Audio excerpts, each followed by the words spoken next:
Okay, well, don't fall over, but we've seeded the lawn. Now we're going to proceed to sharpen some knives on my big grinder. We're in the shed. So there's your Tormek T8, your bar across the top for your tool rest. Don't pick the machine up by that, boys. We've got a couple of knives here that have seen a little bit more action than the average. The blades are a little dinked up and we need to re-establish the whole grinding pattern on them. Good knives, nice knives, but more than the little T1 ones to play with. Right, so we'll take this chef knife. It comes on this machine, you've got a holder, knife goes in the holder, keeping this line as parallel to the edge as you can. You can do fine adjust of the angle by screwing this boss up and down. So let's have a look. Don't know if you can see, I'm straining here. Always doing this round the tripod. So that's reasonably firm there. That's reasonably square there. Okay, so we're about right there. We'll drop that onto the machine. So to check the angle that's making, we've got your Tormek doobries. I've set that for the diameter of my wheel, which is 250, and I've set one side of the cut to 10 degrees.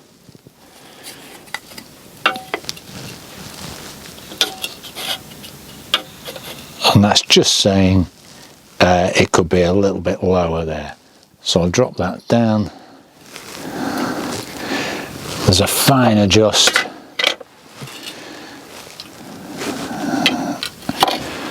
down here, which raises and lowers your bar. That's your little fine adjust there. Fine adjust, lock off. So that's the weird thing about the Tormek. We've dressed the stone with the coarse side of this dressing stick, and now when that's running, it's going to give us a coarse grind.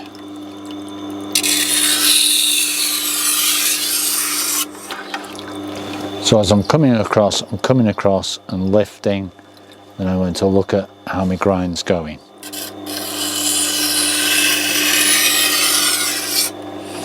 And it does take a bit more skill and a bit more practice. It's nice and even there to grind on this machine. And we can see we're starting to establish a reasonably even curve. That's the long blade holder for, you know, bigger than 6-inch knives, and for the shorty knives you're going to hold it with this. So this is around, you know, your 2-inch blade, up to 2.5-inch blade type of thing. All right, so I'll keep doing this on this side.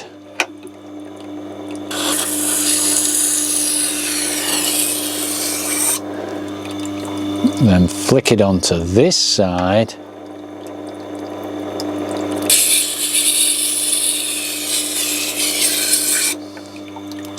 And come round the back, coming this way.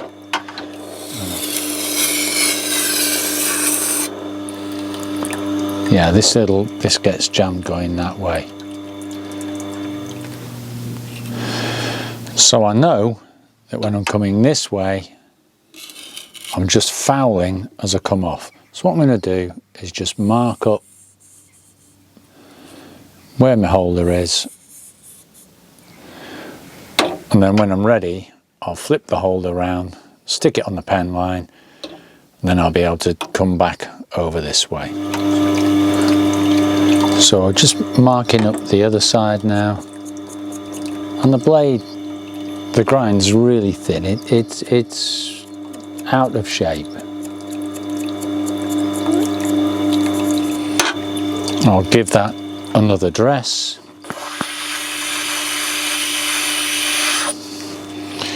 The water level's good in here.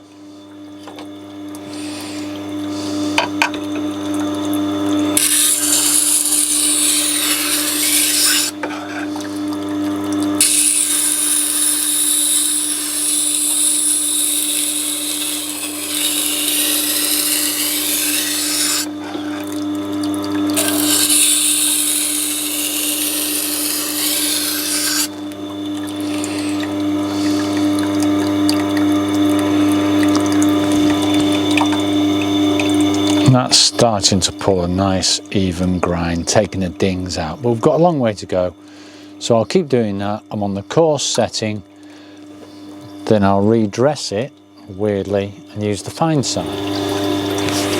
Well, like I said, it's been a while since I've used this, and having flipped that button to the underside, I'm actually much better off.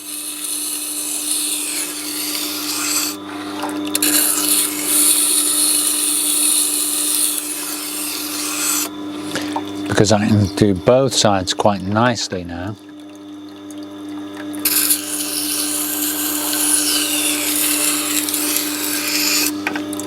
And that's already pretty darn good. So what I'm going to do is redress this with a less abrasive side. You can feel the difference.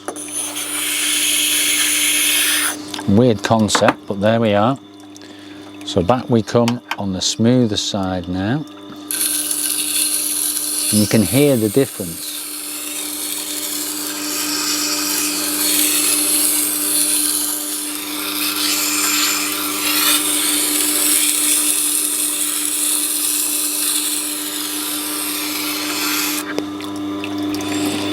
That's starting to get pretty darn good, and I know that's going to be pretty sharp already. So it's a nice even curve all the way along. I'm going to dress that off now. The dressing on this machine is a leather strop. So I'll turn that off. Up underneath the base, this is on a swivel.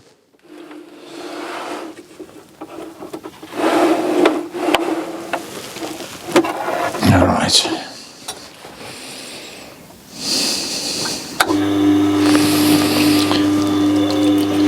So as I'm honing,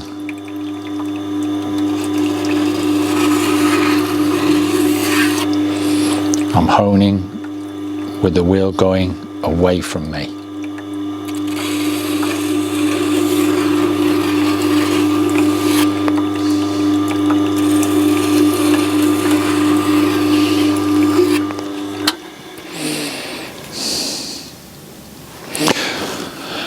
So that's got this knife back in shape. Would have taken ages on a waterstone, absolutely ages.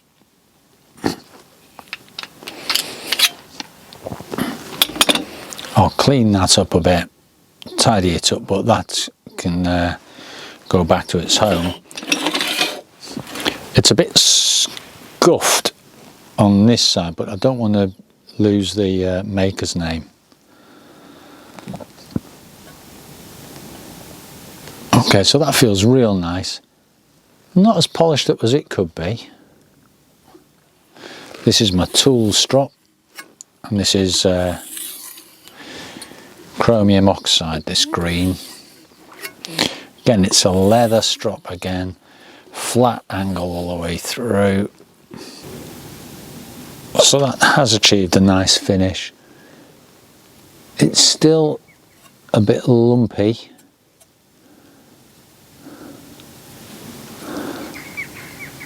But straight away that's back to where it was. Now with waterstones, Japanese waterstones, you can get a fantastic polish on these edges, but it takes ages. Alright, so what I'm going to do is I've got some other stones that go on this machine, and we'll try those. Right, I'm going to pull this wheel off and replace it.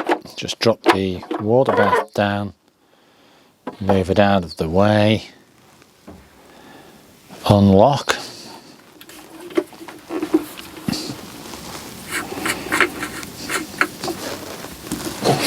So we're going to replace this wheel, the standard Tormek wheel, with the Japanese waterstone wheel. Super nice, super soft. So I am being careful with that. Okay, we're not putting that water back in, there'll be grit in there. So we're going to wash that and put a new water trough on. I'll move this other wheel back to my rack. Thank you very much. And my rack sits up here, standard wheel, smooth diamond, I'll have a go with that in a minute, and a carbide, that's for machine tool stuff. Alright, so a little rack goes a long way, and you've got to have lots of ventilation holes, otherwise these will mould like a sucker. This is super smooth, there's no grit on that at all, I'm not going to hurt myself.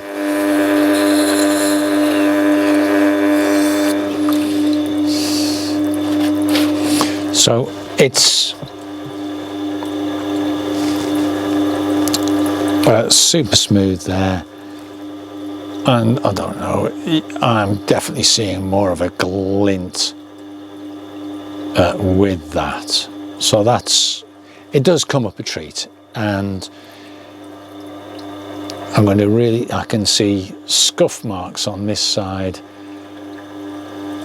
with the old stone, with the standard stone. Just a bit of vibration noise from that water bath.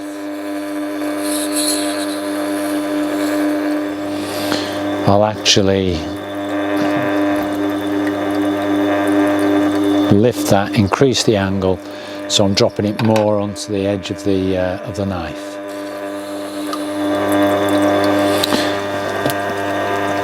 So that really is gleaming, and I'm going to be careful now. And that now should be pretty, yeah, that's pretty flipping sharp, that, actually. Okay, I'll strop that off, and then I'm going to call it a day at that, because that's quite sharp enough. It's sharp all the way along, and it looks so pretty. This really is a phenomenal sharpener. That's just glinting. Alright, so that's your Japanese waterstone right at the end, just finishing that out. Beautiful. Watch your fingers, boys. But wow. Right, I'll do the other knives. I'll try the diamond stone. All right, we'll try the diamond stone. So, for my money, that's the best Japanese waterstone you can get. I'll do some sharpening on a waterstone later, and I'll compare a couple of different strops. But for now, we'll do the T8 again. We'll take this wheel off.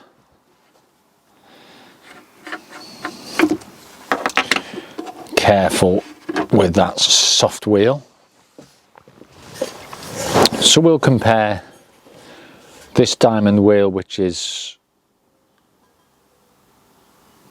extra fine, and see how quickly that takes off material and what sort of finish it leaves and all the rest. And one of the worries that people have is, oh, these diamonds are going to take all the thickness of your blade and you're going to have just nothing left but dust. Alright, well, don't know if you can see that, but it's flashing on and off, just off, on, not behaving itself. So if I just 2, 3. So just press in your origin and reset it. Okay. I'm going to measure the width of the blade across a fixed position there, and I'll set it to 0. I'll do it in inches. We'll turn that off. We'll put the water trough back in. The advantage of your diamond wheel will be I don't have to change the water, but you've got to put a little bit of anti-corrosion goop in there. So right, we'll have a go.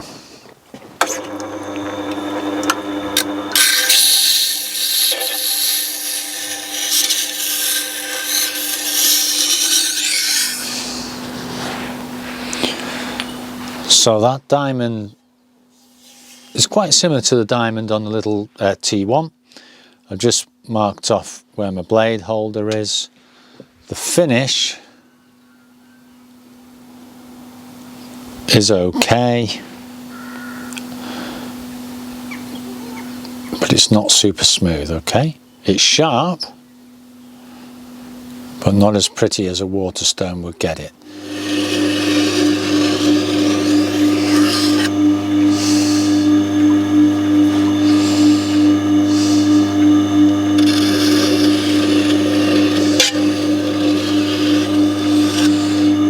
Just caught that diamond wheel at the far end.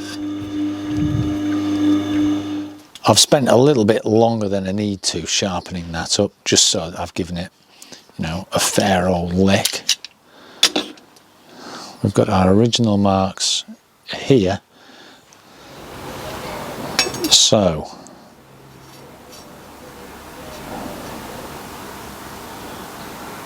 about there. It's saying I've taken off about, you know, 5 thousandths. So even on a really coarse sharpen, where I'm attacking the blade and bringing it back because it had dings in it, I've taken a 5 thousandths off that thickness of blade. It's not much, and if you're just giving it a little lick, it's going to be way less than that. What I'd like to do now is see how much better a finish that waterstone will do. So set it up with the diamond. It is smooth, it is sharp, but let's see if we can polish that. So we've just polished that. The stone's gone darker colour, and careful boys, that is now really glinting, catching the light. That's a good fine finish. Okay, so that's the best waterstone there is. We've taken hardly anything off the width of that knife. What we'll do is, we've had a strop on the Tormek strop. We'll do a strop on a French strop. Yeah? So the French strop is quite nice. It's like a paddle with a bit of give in it. You've got a coarser side and a finer side. So that was sharp. I thought it was dry actually. That'll be fine. So that strop has used this stropping compound, composition zeolite. Who knows? I don't know. We've given it a little strop, and oh yeah, so it's that's plenty sharp enough, isn't it? You know, I don't usually cut paper. I just feel it on my thumb, make sure I'm happy, and call it a day. But everyone likes to see paper. But that is just a dazzling finish, and you'd have to be very skilled to do better than that. with a traditional stone. I'll do the next one on a traditional stone. Before I do that, I'm going to dress this wheel and clean it.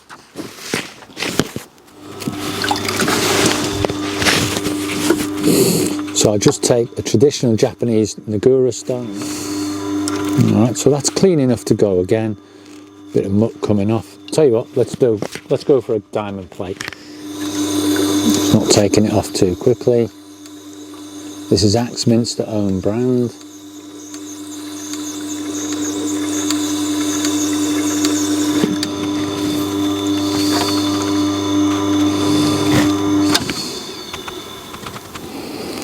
That's fine. I'm not doing any more than that.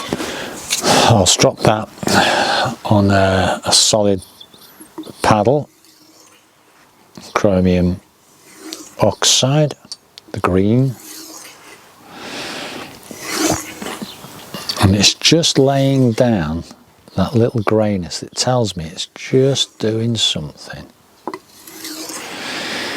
So that's honed on there.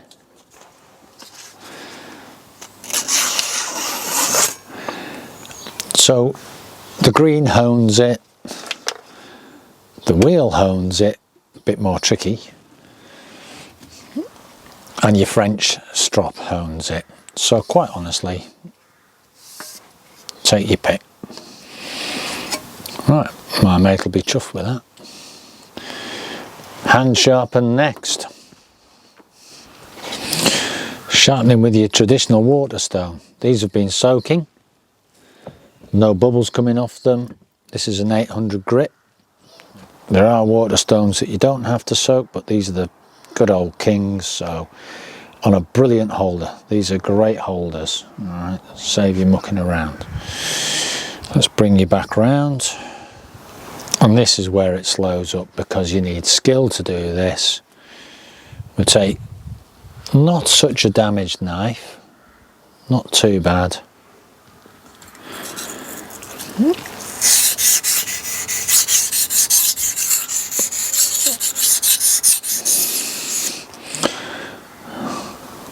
And I can come both sides of the stone.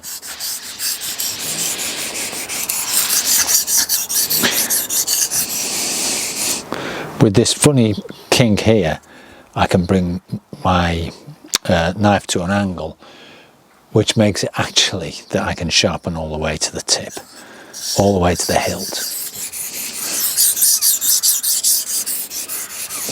So I'm getting a bit dry already there, a bit more water. It's a waterstone, isn't it? So as I'm coming my way, I'm sharpening, going back, I'm just easing off, and you might hear a slight difference.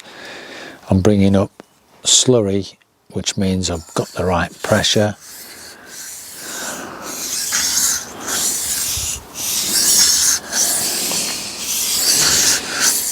So you can probably sharpen more of a variety of blades. The really long blades on a stone are problematic because they flex like crazy, whereas when they're in the T1, as you pull them through, this width here is resisting flex, whereas when you're on here, it's just wanting to bend like anything because the only bit that's touching is the actual blade.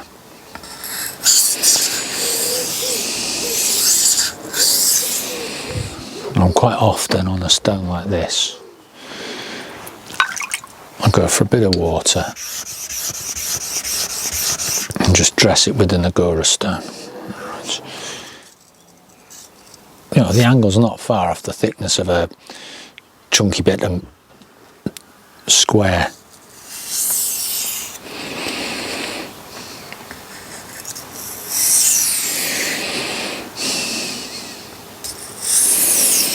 Because this is a shorter knife, that's already coming pretty good.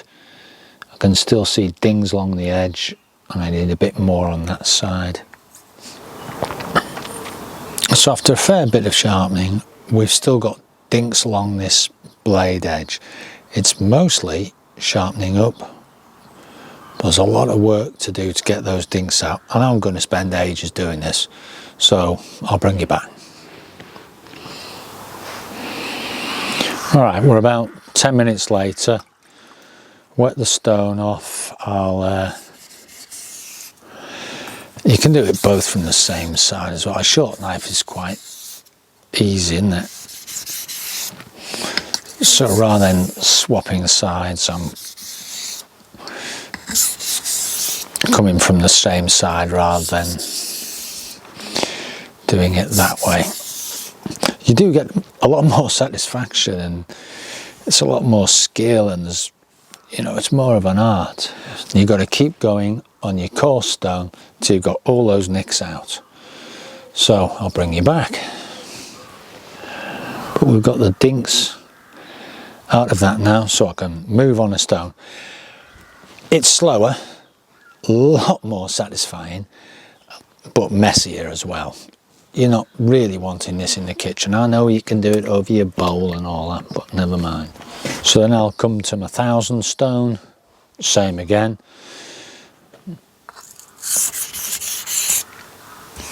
I can feel there's something not happy on that stone, so just dress that off again. The Gura stone on the top.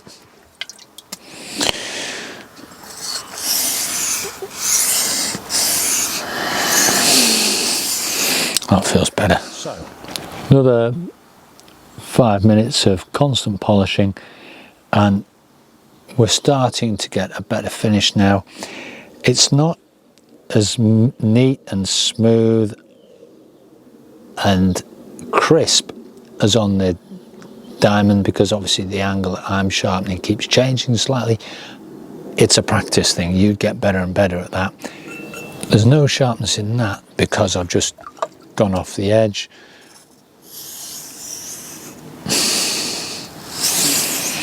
So it can be frustrating using a fair bit of pressure. That's given me a little bit of wire.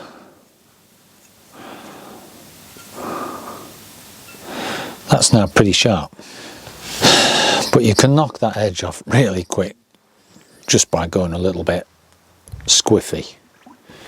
So this here is a 6000 grit. Make sure you've got all the old grit off your blade first.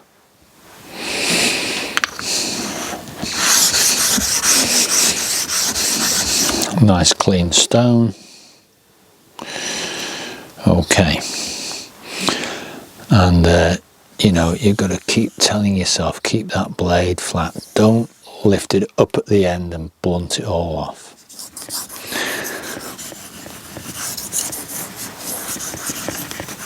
And what you see on this stone, all right, is you'll see a smear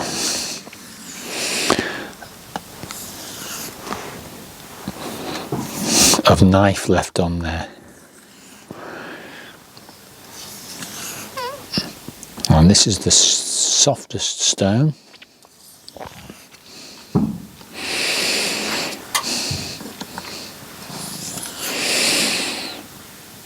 So that's already quite nice and sharp, but I'm going to polish this up now and try and get it as neat as I can. This has been a real nice knife to sharpen because it's sharpening and it's taking the wire off the blade as I'm going, and we're starting to get pretty polished. Not as neat as my diamond. I'm just knocking that off, so let's feel where I am. Yeah, it's a bit of wire there. Fair bit of whack later, and we're now getting quite nice and shiny. So I'll strop that up. It took time, took practice to do that. I haven't done that for a while. I'll strop that up. I'll use this because it's easier to clean it afterwards. So after a blooming lot of sharpening, we're getting about right there. So yeah, we're good and sharp on that. Okay, so I've got you there on that one. This is a file, diamond file from the central aisle of quality, you know where. And what I'm going to do is I'm going to sharpen this blade. It'll bring a kerf up on the back, it'll bring a wire up on the back, and I'll flatten the back. I don't want to rub this out, but to sharpen the bread knife I'll use a round diamond, and it doesn't have to be fancy. Again, cleaning the diamond there with the old bamboo. All right, but you can clean with a sponge and a bit of acetone on there. But let's face it, we haven't all got that in our kitchen. I've got it in my shed though. Anyway, we've done knife sharpening with waterstones. That was the most fun, and it felt the most connected to the knife, and for the purists it's the way to go. We've used the big T8, the big T8, brilliant sharpener. It's just massive, doesn't look very pretty. You're not going to have it in your kitchen, it's a mess. It is a messy thing, I think. And that's with either the diamond wheel or with the stone and the dressing and all that. And we've done the T1 previously. So you pay your money, you take your choice. You're not going to ruin knives with a diamond, not with the fine grit that's on these things. You know, if you had a coarse grit or a CBN wheel, well, that's different. But we're not going there. Right, I'm going to fiddle around, sort this, and go see my chum. All the best.